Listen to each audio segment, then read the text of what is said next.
တက္ကသိုလ်ဝင်ခွင့် interview တွေမှာဘယ်လိုမေးခွန်းတွေမေးတတ်လဲတကယ်ချင်းတော့နိုင်ငံသားမှာကြောင်းတက်ဖို့ရှောက်တဲ့အခါပထမဆုံး fountain နဲ့ဆင်အောင်သွားပြီဆိုရင်တော့ interview ကဖြေကိုဖြေရမှာပါဒီအဆင့်မှာကိုဝင်ခွင့်ပေးတဲ့မပေးတဲ့ဆုံးဖြတ်တဲ့နောက်ဆုံးအဆင့်လည်းဖြစ်ပါတယ်အခြေအနေမှာအမြဲတမ်းငင်းခံနေရတဲ့တကယ်ချင်းတွေအတွက်ပညာရေးမှာတော့အငင်းမခံရစေဖို့ interview အဆင့်ကိုအကောင်းဆုံးဖြေဖို့ကအရင်ရေးကြည့်ပါတယ်ဒီနေ့ဗီဒီယိုလေးမှာတော့တက္ကသိုလ်ဝင်ခွင့် interview တွေမှာမေးလိမေးတာရှိတဲ့ general question တွေကိုကိုယ်တိုင်ဘယ်လိုတွေးမလဲတစ်ဆင့်ချင်းဘယ်လိုပြန်ဖြေရမလဲဆိုတာနဲ့ပတ်သက်ပြီးပြပြပေးသွားမှာပဲဖြစ်ပါတယ် Question number 1 Tell us about yourself သင်အကြောင်းကိုပြောပြပါမိခွန်းကတော့ရှင်းရှင်းလေးပါတကယ်ချင်းတို့အကြောင်းကိုမေးဆက်ရမှာဖြစ်ပေမဲ့ first impression ကောင်းမှုကလည်းအရေးကြီးပါတယ်ပြန်ဖြေတဲ့အခါပထမဆုံးကိုမိတ်ဆက်ပြီးရင်တော့အရင်ကဘာတွေလုပ်ခဲ့တယ်အခုရောဘာတွေလုပ်နေတယ်အနာဂတ်မှာဘာလုပ်မယ်စရဲကိုရဲ့ wow fact 3ချက်ကိုအကျဉ်းချုပ်ပြီးအမှန်တိုင်းချပြလိုက်ပါဒီဥပမာလေးကိုကြည့်လိုက်ရင်တော့ပို့ပြီးရှင်းသွားပါလိမ့်မယ် I am Alex and I'll be 20 next month နာမည်က Alex ဖြစ်ပြီးတော့နောက်လထဲမှာအသက်20ပြည့်မှာပါ The whole last year I was trying to get the scholarship which has led me to pass the first phase of this scholarshipမနေ့ကတနေ့လုံးပညာသင်ဆုရဖို့အတွက်စူးစမ်းခဲ့တာဖြစ်ပြီးဒီလိုစူးစမ်းခဲ့တာကြောင့်ပညာသင်ဆုပထမအဆင့်ကိုအောင်သွားခဲ့ပါပြီ That's why I'm standing here now ဒါကြောင့်မို့လို့အခုချိန်မှာ interviewer ရဲ့ရှေ့မှာရပ်နေနိုင်တာဖြစ်ပါတယ် I have my future ambitions and I promise that I will be totally committed to my studies making me a strong applicant ကျွန်တော်မှာအနာဂတ်ရည်မှန်းချက်တွေအတွက်မျှော်လင့်ချက်ကောင်းရှိပြီးပညာသင်ကြားမှုအတွက်လည်းအမခံချက်ကောင်းပေးနိုင်ပါတယ်ဒီအချက်တွေကြောင့်ပဲဒီပညာသင်ဆုအတွက်ငါအကောင်းဆုံးလျှောက်ထားသူတူဖြစ်မယ်လို့ထင်ပါတယ်။ဒါလေးကတော့တငယ်ချင်းတို့ဥပမာအနေနဲ့ဖတ်ကြည့်ဖို့ရေးပြထားအောင်လေးပဲဖြစ်ပါတယ်။ဒီလိုမျိုး past tense, present tense နဲ့ future tense အစုံပါတဲ့အကောင်းဆုံး intro တစ်ခုကိုအခုပဲပြင်ဆင်ကြည့်လိုက်ပါနော်။ Question number 2ဒီမေးခွန်းကတော့ scholarship ဆက်ရှောက်မဲ့သူတွေအတွက်ပါ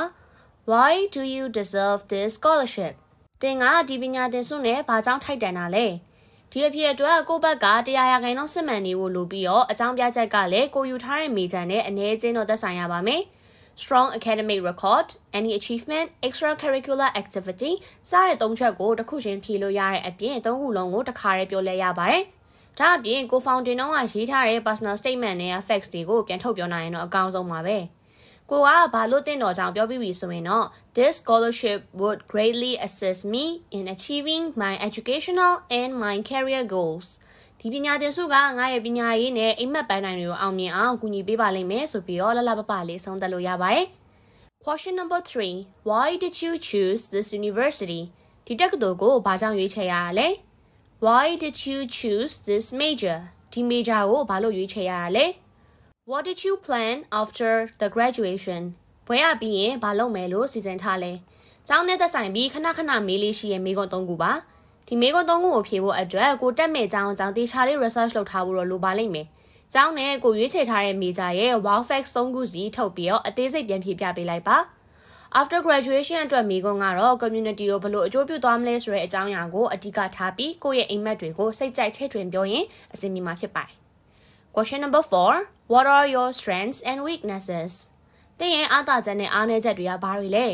ဒီမေးခွန်းအတွက်ကိုကရေချိုးမြတ်မာတယ်ထမင်းစားနေပါတယ်စသဖြင့်လည်းခုဖြေလို့မရပါဘူးတတိထားမှာကပညာရေးနဲ့ဆိုင်တဲ့အကြောင်းအရာဒါမှမဟုတ်ပညာရေးနဲ့ဆက်ဆက်လို့ရမယ် strength and weakness ပဲဖြေပြီးမှအမှတ်ပိုရစီမှာဖြစ်ပါတယ်ရှင်းသွားအောင်လို့အခုပြထားတဲ့ဥပမာလေးကိုကြည့်လိုက်ရအောင် My strength is I pay attention to deadlines and prioritize tasks efficientlyငါ့အားသာချက်ကတော့လှုပ်ရှားရှိရာတွေကို deadline မကျော်ခင်ထိရောက်အောင်ချိန်မီလုပ်တာပဲဖြစ်ပါတယ် This helped me balance my academic and personal goals ဒီလိုလုပ်ခြင်းကငါ့ရဲ့ပညာရေးနဲ့ကိုယ်ရေးကိုယ်တာကိစ္စတွေကိုဟန်ချက်ညီစေဖို့ကူညီပေးပါတယ်ဒီလိုမျိုးကိုယ့်ရဲ့အားသာချက်ကြောင့်ဘယ်လိုမျိုးအဆင်ပြေမှုတွေရှိရဲဆိုတာကိုပြပြလိုက်ပါ My weakness is I don't feel confident speaking in front of other people ငါ့ရဲ့အားနည်းချက်ကတော့လူတွေရှိမှစကားပြောရတာကို confidence မရှိပါဘူးThis is something I want to overcome ဒီရာကိုကြော်သွားချင်ပါတယ်ဆိုပြီးတော့အားနည်းချက်ကိုအားသာချက်ဖြစ်အောင်ပြောင်းလဲခြင်းကြောင့်လည်းထည့်ပြောပေးဖို့တော့လိုပါလိမ့်မယ်နော်ဒီဥပမာတွေအပြင်ကိုယ့်ရဲ့စစ်မှန်တဲ့အားသာချက်အားနည်းချက်တွေကိုထုတ်ပြပြီးတော့အမှတ်တွေယူလို့လည်းရပါတယ်